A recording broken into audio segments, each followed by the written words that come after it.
Hello ಸ್ನೇಹಿತರೆ, ನಮ್ಮ ಡಿಸ್ಕಷನನ್ನು ಮುಂದುವರಿಸ್ತಾ ನಾವು ಟ್ರಾನ್ಸ್ಫರ್ ಆಫ್ ಪ್ರಾಪರ್ಟಿ ಆ್ಯಕ್ಟ್ 1882ನಲ್ಲಿ ಈ ಒಂದು ಆ್ಯಕ್ಟಲ್ಲಿ ಸೆಕ್ಷನ್ 5 ಬಗ್ಗೆ ನಾವು ಆಲ್ರೆಡಿ ಚರ್ಚೆ ಮಾಡಿದ್ವಿ. ಈಗ ಸೆಕ್ಷನ್ 6ನ್ನು ನಾವು ಚರ್ಚೆ ಮಾಡೋಣ. ಸೆಕ್ಷನ್ 6 ಏನಕ್ಕೆ ಸಂಬಂಧಪಟ್ಟಿದೆ ಅಂತಂದರೆ ಯಾವ್ಯಾವ ಪ್ರಾಪರ್ಟಿಗಳನ್ನು ಟ್ರಾನ್ಸ್ಫರ್ ಮಾಡ್ಬೋದು, ಯಾವ್ಯಾವ ಪ್ರಾಪರ್ಟಿಗಳನ್ನು ಟ್ರಾನ್ಸ್ಫರ್ ಮಾಡ್ಬೋದು ಅನ್ನೋದು. ಸೊ ಇದು ಸೆಕ್ಷನ್ 6 ಏನಿದೆಯಲ್ಲ, ಇದು ಬೇಸ್ಡ್ ಆನ್ ಡಾಕ್ಟ್ರಿನ್. ಯಾವುದು ಡಾಕ್ಟ್ರಿನ್ ಅಂತಂದರೆ ಅಲಿಯನೇಷಿಯೋ ರೇ ಪ್ರಿಫಾರ್ತುರ್ ಜುರಿ ಅಕ್ರಿಸೆಂಡೋ ಅಂತೇಳಿ.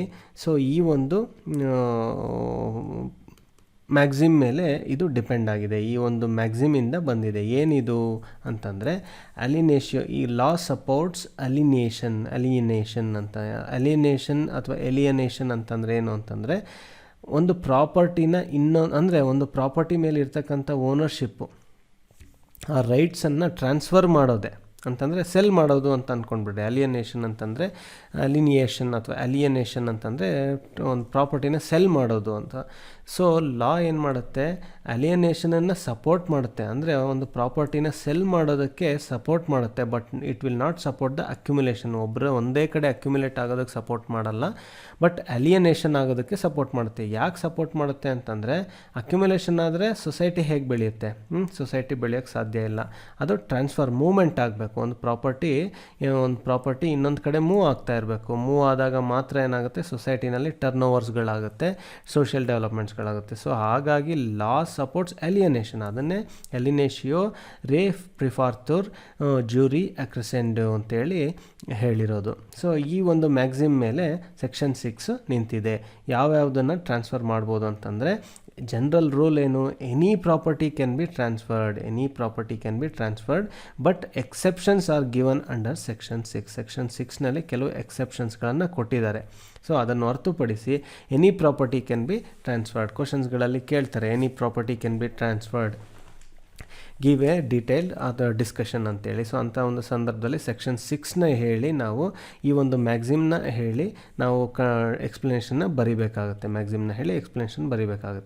ಸೊ ನಾನ್ ಟ್ರಾನ್ಸ್ಫರಬಲ್ ಪ್ರಾಪರ್ಟಿ ಮತ್ತು ಟ್ರಾನ್ಸ್ಫರಬಲ್ ಪ್ರಾಪರ್ಟಿ ಅಂದರೆ ಕೆಲವು ಪ್ರಾಪರ್ಟಿಗಳು ಟ್ರಾನ್ಸ್ಫರಬಲ್ ಇದೆ, ಕೆಲವು ಪ್ರಾಪರ್ಟಿಗಳು ನಾನ್ ಟ್ರಾನ್ಸ್ಫರಬಲ್ ಇದೆ. ಸೊ ಸೆಕ್ಷನ್ 6ಅಲ್ಲಿ ಯಾವ್ಯಾವ ಪ್ರಾಪರ್ಟಿಗಳನ್ನು ಟ್ರಾನ್ಸ್ಫರ್ ಮಾಡೋದಕ್ಕಾಗೋದಿಲ್ಲ ಅನ್ನುವಂಥದ್ದನ್ನ ಮೆನ್ಷನ್ ಮಾಡಿದ್ದಾರೆ. ಸೊ ಹಾಗಾಗಿ ಸೆಕ್ಷನ್ 6ನಲ್ಲಿ ನಮಗೆ ಡೀಟೇಲ್ಡಾಗಿ ಸಿಕ್ಬಿಡುತ್ತೆ ನಾನ್ ಟ್ರಾನ್ಸ್ಫರಬಲ್ ಪ್ರಾಪರ್ಟಿ ಯಾವ್ಯಾವು ಅಂತೇಳಿ.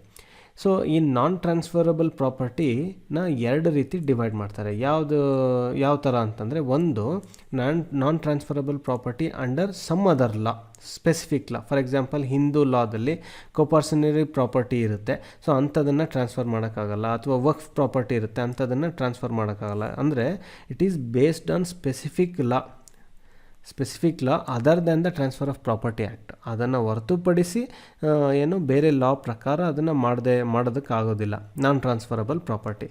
ಅದನ್ನು ಬಿಟ್ಟು under transfer of property act ಇದರಲ್ಲೂ ಕೂಡ ಕೆಲವನ್ನ ಮೆನ್ಷನ್ ಮಾಡಿದ್ದಾರೆ, ಕೆಲವನ್ನ ಟ್ರಾನ್ಸ್ಫರ್ ಮಾಡೋದಕ್ಕಾಗೋದಿಲ್ಲ. ಯಾವುದು ಅಂತಂದರೆ ಅದು ಲಿಸ್ಟ್ ಕೊಟ್ಟಿದ್ದಾರೆ ನೋಡಿ, ಸ್ಪೆಸ್ ಸಕ್ಸೆಷನೀಸ್ ಅಂತೇಳಿ, ಅದಾದ ನಂತರ the right to reentry ಅಂತ, ಅದಾದ ನಂತರ the right of easement, the restricted interest, right of maintenance, mere right to sue, ಅದಾದ ನಂತರ ಪಬ್ಲಿಕ್ ಆಫೀಸು, ಪೆನ್ಷನ್ಸು, ಅದಾದ ನಂತರ opposed to the nature of interest, ಅದಾದ ನಂತರ ಕೊನೆಗೆ untransferable right of occupancy. So ಇಷ್ಟನ್ನೆಲ್ಲದನ್ನು ಕೂಡ ಟ್ರಾನ್ಸ್ಫರ್ ಮಾಡೋದಕ್ಕೆ ಸಾಧ್ಯ ಇಲ್ಲ. ಇದನ್ನು ನಾವು ತಿಳ್ಕೊಂಡಿರ್ಬೇಕಾಗುತ್ತೆ. Spes section is right to reentry, right of easement, restricted interest, right of maintenance, mere right to sue, public office, pension and opposed to the natural rights, interest.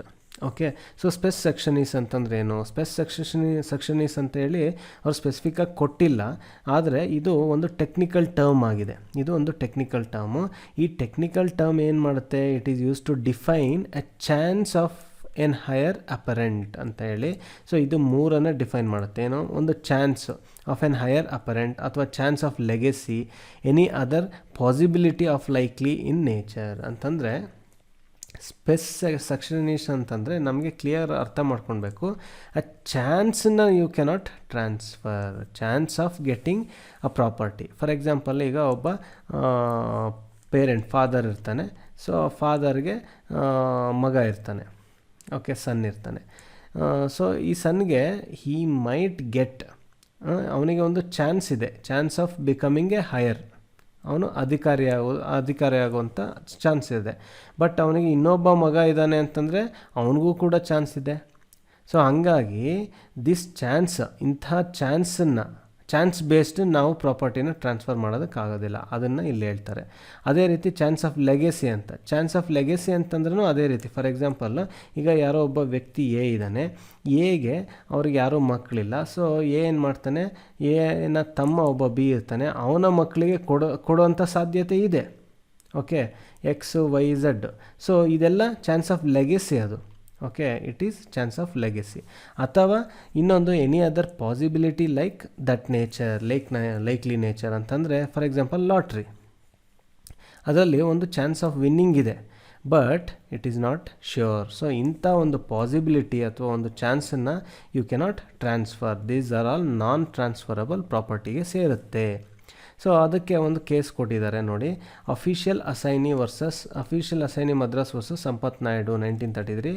Court observed by the court that mortgage executed by an heir apparent is void, hence transfer of spec section is void ab initio ಅಂತೇಳಿ ಕರೀತಾರೆ. ಅಂತಂದರೆ ಈಗ ಒಬ್ಬ higher ಇರ್ತಾನೆ ಅಂದರೆ ಅವನೊಬ್ಬ apparent higher, ಅವನು is not A real higher, ಅಂದರೆ ಅವನು ಹೈಯರ್ ಆಗೋವಂಥ ಸಾಧ್ಯತೆ ಇರುತ್ತೆ. ಅಂದರೆ ಈಗ ಒಬ್ಬ ವ್ಯಕ್ತಿ ಎ ಇರ್ತಾನೆ, ಎಗೆ ಮಕ್ಕಳಿರುತ್ತೆ ಎಕ್ಸ್ ವೈ ಝಡ್ ಅಂತೇಳಿ 3 ಜನ ಮಕ್ಕಳಿರ್ತಾರೆ. ಈ ಎಕ್ಸ್ ಏನು ಮಾಡ್ತಾನೆ, is also having chance of getting a property of his father.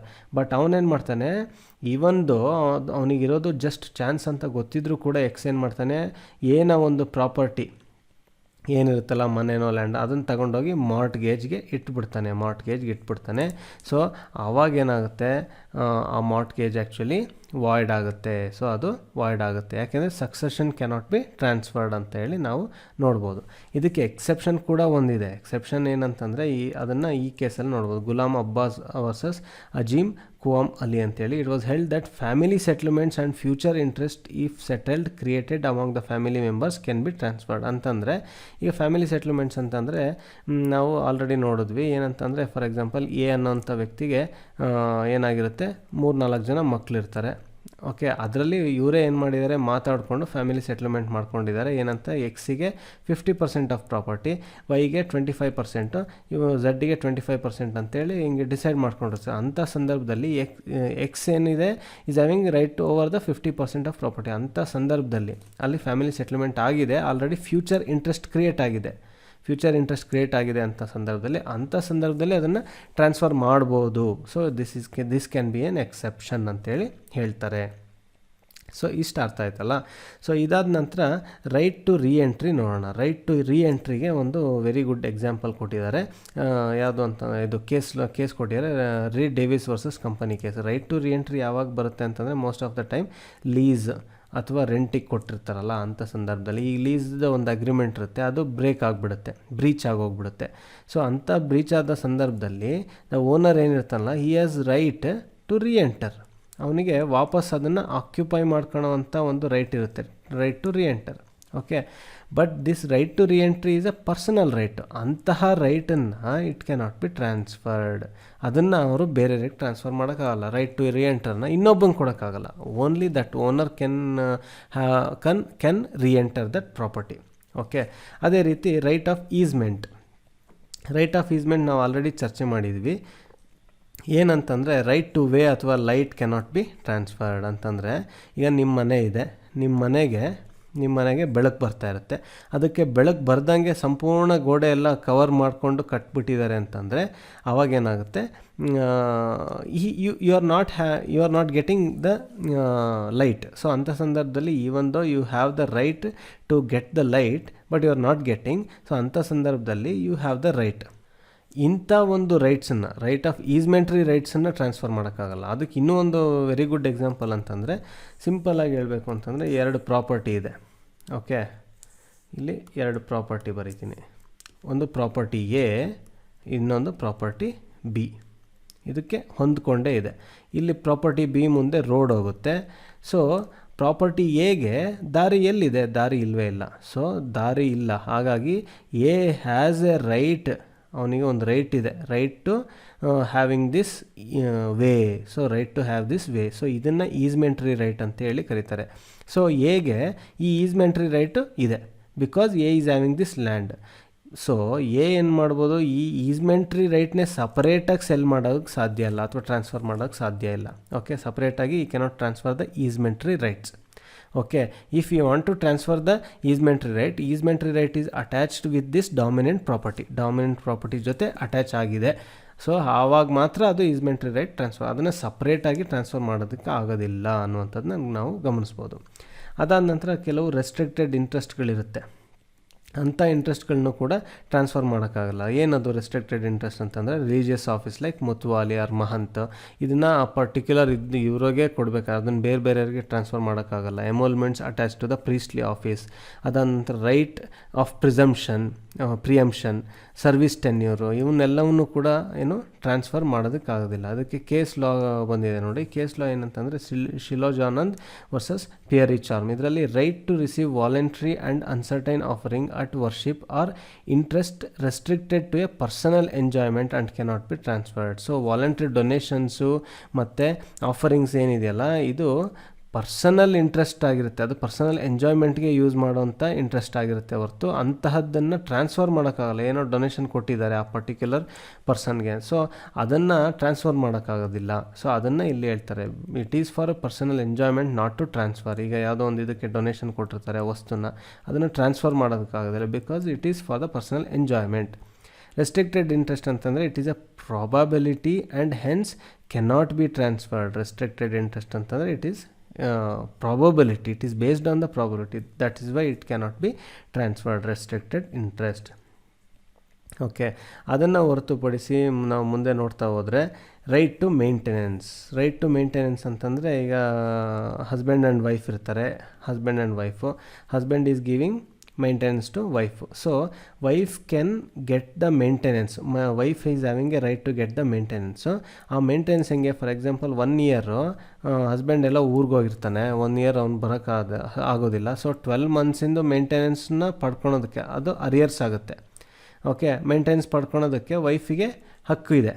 So ಇಂಥ ಅರಿಯರ್ ಮೇಂಟೆನೆನ್ಸ್ ಏನಿರುತ್ತಲ್ಲ ಅದನ್ನು ಬೇಕಿದ್ರೆ ಟ್ರಾನ್ಸ್ಫರ್ ಮಾಡ್ಬೋದು, ಅಂಥ ರೈಟ್ಸನ್ನು ಟ್ರಾನ್ಸ್ಫರ್ ಮಾಡ್ಬೋದು. But she cannot transfer the maintenance right itself. ವೈಫಿಗೆ ಬದಲು ಮೀನ್ಸ್ ಅವಳಿಗೆ ಬದಲು ಇನ್ನೊಬ್ರು ಯಾರೋ ಅವ್ರ ಅಮ್ಮನಿಗೋ ಅಥವಾ ಇನ್ನೊಬ್ರು ಯಾರಿಗೋ ಅದನ್ನು ಅಂಥ ಮೇಂಟೆನೆನ್ಸ್ ರೈಟ್ನೇ ಟ್ರಾನ್ಸ್ಫರ್ ಮಾಡೋಕ್ಕಾಗೋದಿಲ್ಲ. ಅದನ್ನೇ ಇಲ್ಲಿ ಹೇಳಿರೋದು, arrears of maintenance can be transferred but not the complete right of maintenance. Complete ರೈಟನ್ನು ನನ್ನ ಬದಲು ಅಂದರೆ ಹಸ್ಬೆಂಡು ವೈಫ್ ಏನು ಹೇಳ್ತಾಳೆ, ನನಗೆ ನೀನು ಮೇಂಟೆನೆನ್ಸ್ ಕೊಡೋದ್ರ ಬದಲು ಇನ್ನೊಬ್ರಿಗೆ ಕೊಡು ಅಂತೇಳಿ ಟ್ರಾನ್ಸ್ಫರ್ ಮಾಡೋಕ್ಕಾಗಲ್ಲ. ನನಗೇನು ಇದು ಮೇಂಟೆನೆನ್ಸ್ ರೈಟ್ ಇದೆಯಲ್ಲ, ಈ ಮೇಂಟೆನೆನ್ಸ್ ರೈಟ್ನ ಇವ್ರಿಗೆ ಕೊಡು ಅಂತೇಳಿ ಟ್ರಾನ್ಸ್ಫರ್ ಮಾಡೋದಕ್ಕಾಗೋದಿಲ್ಲ, ಸಿಂಪಲ್ಲಾಗಿ ಹೇಳ್ಬೇಕಂದ್ರೆ. ಅದಾದ ನಂತರ ಪಬ್ಲಿಕ್ ಆಫೀಸ್ಗಳನ್ನು ಯಾವುದೂ ಕೂಡ ಪಬ್ಲಿಕ್ ಆಫೀಸ್ ಅಂತಂದರೆ ಯಾವುದೋ ಅಪಾಯಿಂಟ್ ಆಗಿರ್ತಾರೆ, based on the personal qualification appoint ಆಗಿರ್ತಾರೆ. ಸೊ ಅಂಥ ಒಂದು ಸಂದರ್ಭದಲ್ಲಿ ಅದನ್ನೆಲ್ಲ ಟ್ರಾನ್ಸ್ಫರ್ ಮಾಡೋದಕ್ಕೆ ಸಾಧ್ಯ ಇಲ್ಲ. ಅದಾದ ನಂತರ ಪೆನ್ಷನ್ ಬೈ ಗೌರ್ಮೆಂಟ್ ಆಫೀಸ್. ಇದರಲ್ಲಿ ನೋಡಿ, ಗೌರ್ಮೆಂಟ್ ಆಫೀಸ್ ಕೊಡ್ತಾ ಇರ್ತಕ್ಕಂಥ ಪೆನ್ಷನ್ಸ್ಗಳೇನಿರುತ್ತಲ್ಲ ಇದನ್ನು ಬೇರೆಯವರಿಗೆ ಟ್ರಾನ್ಸ್ಫರ್ ಮಾಡೋಕ್ಕಾಗೋದಿಲ್ಲ, ಅದು ಓನ್ಲಿ ಫಾರ್ ಪರ್ಸನಲ್ ಎಂಜಾಯ್ಮೆಂಟ್. ಆದರೆ ಪ್ರೈವೇಟ್ ಇದರಲ್ಲಿ ನೋಡಿ, ಈ ಒಂದು ಕೇಸಲ್ಲಿ ಸೂರಜ್ ದೇವಿ ವರ್ಸಸ್ ಸೀತಾದೇವಿ ಅಂತ ಏನಿದೆಯಲ್ಲ, ಇದರಲ್ಲಿ pension retrieved from other than the government office are transferable. So government office ಬಿಟ್ಟು ಉಳಿದಂತೆ ಯಾವುದಾದ್ರು ಪ್ರೈವೇಟ್ ಇದರಿಂದ ಪೆನ್ಷನ್ ಬಂದಿದೆ ಅಂತಂದರೆ ಅಂಥದನ್ನು ಬೇಕಿದ್ರೆ ಟ್ರಾನ್ಸ್ಫರ್ ಮಾಡ್ಬೋದು, ಆದರೆ not the government offices. So ಅದಾದ ನಂತರ ಇನ್ನೊಂದು ಹೇಳಿದ್ದಾರೆ, opposed to the nature of interest ಅಂತಂದರೆ ನೇಚರ್ ಆಫ್ ಈ for example right to air, water, ಇದೆಲ್ಲ ಏನು ನ್ಯಾಚುರಲ್ ಇಂಟ್ರೆಸ್ಟ್ ಅವು. ಸೊ ಇಂತಹ ರೈಟ್ ಟು ಏರ್ನ ಟ್ರಾನ್ಸ್ಫರ್ ಮಾಡೋಕ್ಕಾಗುತ್ತಾ? It is an everyone's right, natural right. So ಅಂಥದನ್ನು ಟ್ರಾನ್ಸ್ಫರ್ ಮಾಡೋದಕ್ಕಾಗೋದಿಲ್ಲ. ಓಕೆ, ಮತ್ತು ಅದು ಇಂಡಿಯನ್ ಕಾಂಟ್ರಾಕ್ಟ್ ಆ್ಯಕ್ಟ್ ಸೆಕ್ಷನ್ 23ನ ಸ್ಪೆಸಿಫಿಕ್ಕಾಗಿ ಹೇಳಿದ್ದಾರೆ. ಏನಂತ ಅಂದರೆ ಅನ್ಲಾಫುಲ್ ಆಬ್ಜೆಕ್ಟ್ ಇದ್ದರೆ ಅದನ್ನು ಟ್ರಾನ್ಸ್ಫರ್ ಮಾಡೋದಕ್ಕಾಗೋದಿಲ್ಲ. ಅದಾದಮೇಲೆ if person is disqualified as A transferee, ಕೆಲವು ಸಂದರ್ಭದಲ್ಲಿ ಟ್ರಾನ್ಸ್ಫರಿನೂ ಕೂಡ ನಾವು ಆಲ್ರೆಡಿ ಗಮನಿಸಿದ್ವಿ, ಟ್ರಾನ್ಸ್ಫರರು ಮತ್ತು ಟ್ರಾನ್ಸ್ಫರಿ ಇರ್ತಾರೆ. So transferor should be competent. At the same time, transferee should also not be disqualified as a transferee. Not be disqualified ಅಂತಂದರೆ ಏನು ಅಂತಂದರೆ, ಫಾರ್ ಎಕ್ಸಾಂಪಲ್ ಆ್ಯಕ್ಷನಬಲ್ ಕ್ಲೈಮ್ ಅಂತ ಏನು ಬರುತ್ತಲ್ಲ, ನಾವು ಈ actionable claim cannot be transfer to judge, legal practitioners are persons attach to the court. So actionable claim transferee ಅಂದರೆ, ಈ ಆ್ಯಕ್ಷನಬಲ್ ಕ್ಲೈಮ್ ಸಂದರ್ಭದಲ್ಲಿ ಟ್ರಾನ್ಸ್ಫರಿ ಏನಿರುತ್ತಲ್ಲ, ಟ್ರಾನ್ಸ್ಫರಿ ಜಡ್ಜ್ ಆಗಿರಬಾರ್ದು ಅಥವಾ ಲೀಗಲ್ ಪ್ರಾಕ್ಟೀಷನರ್ ಆಗಿರ್ಬೋದು ಅಥವಾ person attach to the court ಆಗಿರ್ಬೋದು. So they are not eligible transferee. So ಅದನ್ನು ಕೂಡ ಇಲ್ಲಿ ಮೆನ್ಷನ್ ಮಾಡಿದ್ದಾರೆ. ಸೊ ಇವರಿಗೆ ಟ್ರಾನ್ಸ್ಫರ್ ಮಾಡೋದಕ್ಕೆ ಆಗೋದಿಲ್ಲ. ಸೊ ಅಂಥ ಸಂದರ್ಭದಲ್ಲಿ ಅದು ನಾನ್ ಟ್ರಾನ್ಸ್ಫರಬಲ್ ಆಗುತ್ತೆ ಅನ್ನುವಂಥದ್ದನ್ನ ಹೇಳಿದ್ದಾರೆ. ಅದಾದಮೇಲೆ ನೋಡಿ, ಮೇಯರ್ ರೈಟ್ ಟು ಸೂ ಅಂತಂದರೆ ಕೋರ್ಟಿಗೆ ಹೋಗುವಂತಹ ಅಧಿಕಾರ ಏನಿದೆಯಲ್ಲ, ಇದನ್ನು ಕೂಡ ಟ್ರಾನ್ಸ್ಫರ್ ಮಾಡೋಕ್ಕಾಗಲ್ಲ. ಕೋರ್ಟಿಗೆ ಹೋಗುವಂಥ ಅಧಿಕಾರ ಕ್ರಿಮಿನಲ್ ಕೇಸ್ಗಳಲ್ಲಿ ಟ್ರಾನ್ಸ್ಫರ್ ಮಾಡ್ಬೋದು. ಕ್ರಿಮಿನಲ್ ಕೇಸ್ನಲ್ಲಿ ಫಾರ್ ಎಕ್ಸಾಂಪಲ್ ಎ ವ್ಯಕ್ತಿ ಏನು ಮಾಡಿರ್ತಾನೆ, ಬಿ ವ್ಯಕ್ತಿನ ಮರ್ಡರ್ ಮಾಡಿರ್ತಾನೆ, ಮುಗಿಸ್ಬಿಟ್ಟಿರ್ತಾನೆ. ಸೊ ಮುಗಿಸಿರೋದಕ್ಕೆ B cannot go to the court for ನನಗೆ ಅನ್ಯಾಯ ಆಗಿದೆ ಅಂತ ಅವನು ಕೋರ್ಟಿಗೆ ಹೋಗೋಕ್ಕಾಗ, ಯಾಕೆಂದರೆ B is no more on the earth. So B ಬದಲೇ ಏನು ಮಾಡ್ತಾರೆ, ಬಿಗೆ ಹೈಯರ್ ಆಗಿರ್ತಾನೆ ಅವನು ಅಥವಾ ಮತ್ತೊಬ್ಬನೋ ಯಾರೋ ಇನ್ನೊಬ್ಬನೋ ರಿಲೇಟಿವೋ ಅಥವಾ ಈವನ್ ಇನ್ನೊಂದು ಯಾವುದೋ PIL ಏನೋ ಒಂದು ರೀತಿ ಕೋರ್ಟಿಗೆ ಹೋಗ್ಬೋದು. So it can happen in criminal. Okay, so ಅಂದರೆ right can be transferred in case of criminal cases. But ಅದೇ ಟಾರ್ಟು ಮತ್ತು ಕಾಂಟ್ರಾಕ್ಟ್, ಟಾರ್ಷಿಯಸ್ ಲಯಬಿಲಿಟಿ ಕಾಂಟ್ರಾಕ್ಟ್ನಲ್ಲಿ ಏನಾಗುತ್ತೆ, ಪರ್ಟಿಕ್ಯುಲರ್ ಪಾರ್ಟೀಸ್ ಮಾತ್ರನೇ ಕೋರ್ಟ್ಗೆ ಹೋಗುವಂಥ ಅಧಿಕಾರ ಇರುತ್ತೆ. ಅಂದರೆ ಬಿಗೆ ಅನ್ಯಾಯ ಆಗಿದೆ ಅಂತಂದರೆ B can go to court. ಕಾಂಟ್ರಾಕ್ಟಲ್ಲೂ ಅಷ್ಟೇ, ಬಿಗೆ ಅನ್ಯಾಯ ಆಗಿದೆ, ಎ ಮತ್ತು ಬಿ ಮಧ್ಯೆ ಒಂದು ಏನೋ ಒಂದು ಡೀಲ್ ಆಗಿದೆ, ಅದರಲ್ಲಿ ಬಿಗೆ ಅನ್ಯಾಯ ಆಗಿದೆ ಅಂತಂದರೆ B can only go to the court. So B ಬಿಟ್ಟು ಇನ್ನು ಉಳಿದ ಯಾರೇ ಸುತ್ತಮುತ್ತ ಇದ್ದರೂ ಅವರು ಹೋಗೋಕ್ಕೆ ಸಾಧ್ಯ ಇಲ್ಲ. ಯಾರಿಗೆ ಅನ್ಯಾಯ ಆಗಿರ್ತಾರೋ ಅವ್ರು ಮಾತ್ರ ಹೋಗೋಕ್ಕೆ ಸಾಧ್ಯ. Okay, but right to recover ascertain ಡೆಬ್ಟ್ ಕ್ಯಾನ್ ಬಿ ಟ್ರಾನ್ಸ್ಫರ್ಡ್. ಈಗ ಡೆಬ್ಟನ್ನು ಕೊಟ್ಟಿರ್ತಾರೆ, ಅಸರ್ಟೈನ್ ಪರ್ಟಿಕ್ಯುಲರ್ ಡೆಬ್ಟನ್ನು ಕೊಟ್ಟಿರ್ತಾರೆ, ಅಂಥ ಡೆಬ್ಟನ್ನು ರಿಕವರಿ ಮಾಡೋವಂಥ ರೈಟನ್ನು ಬೇರೆಯವರಿಗೆ ಕೊಡ್ಬೋದು ಅನ್ನುವಂಥದ್ದು ಇದೆ. ಸೊ ಇದೆಲ್ಲ ಟ್ರಾನ್ಸ್ಫರ್ಡ್, ಯಾವುದು ನಾನ್ ಟ್ರಾನ್ಸ್ಫರಬಲ್ ಅಂತೇಳಿ ನಾವು ನೋಡೋದು. ಟಾರ್ಟಿಂದ ಯಾವುದೋ ಮೇಯರ್ ರೈಟ್ ಟು ಸೂ ಇವನ್ನೆಲ್ಲ ಟ್ರಾನ್ಸ್ಫರ್ ಮಾಡೋಕ್ಕೆ ಸಾಧ್ಯ ಇಲ್ಲ ಅನ್ನುವಂಥದ್ದು ನಾವು ನೋಡ್ಬೋದು. ಇದಾದ ನಂತರ untransferable right of occupancy. So for example, ಈಗ ಅದಕ್ಕೆ ಎಕ್ಸಾಂಪಲ್ ಏನು, ಟೆನೆಂಟ್ ಟು ಲೆಸ್ಸಿ ಫಾರ್ಮರು. ಈಗ ಟೆನೆಂಟ್ ಅಂದರೆ ಒಂದು ಮನೆ ಇದೆ, ಆ ಮನೆನ ಬಾಡಿಗೆ ಕೊಟ್ಟಿದ್ದೀವಿ. ಸೊ ಆ ಬಾಡಿಗೆ ಕೊಟ್ಟಿರೋದು ಪರ್ಟಿಕ್ಯುಲರ್ ಆ ಟೆನೆಂಟಿಗೆ ಮಾತ್ರ, ಎಕ್ಸ್ ಅನ್ನುವಂಥ ಟೆನೆಂಟಿಗೆ ಮಾತ್ರ. ಅವನಿಗೊಂದು ಆಕ್ಯುಪೆನ್ಸಿ ರೈಟ್ ಬಂದಿರುತ್ತೆ, ಅದನ್ನು ರೈಟ್ ಆಫ್ ಆಕ್ಯುಪೆನ್ಸಿ ಅಂತೇಳಿ ಕರೀತಾರೆ. ಇಂಥ ಒಂದು ಆಕ್ಯುಪೆನ್ಸಿ ರೈಟನ್ನು ಅವನು ಬೇರೆಯವರಿಗೆ ಟ್ರಾನ್ಸ್ಫರ್ ಮಾಡೋದಕ್ಕೆ ಸಾಧ್ಯ ಇಲ್ಲ ಅನ್ನುವಂಥದ್ದನ್ನು ನಾವು ನೋಡ್ಬೋದು. ಅದೇ ರೀತಿ ಲೆಸ್ಸಿ ಮತ್ತು ಫಾರ್ಮರ್.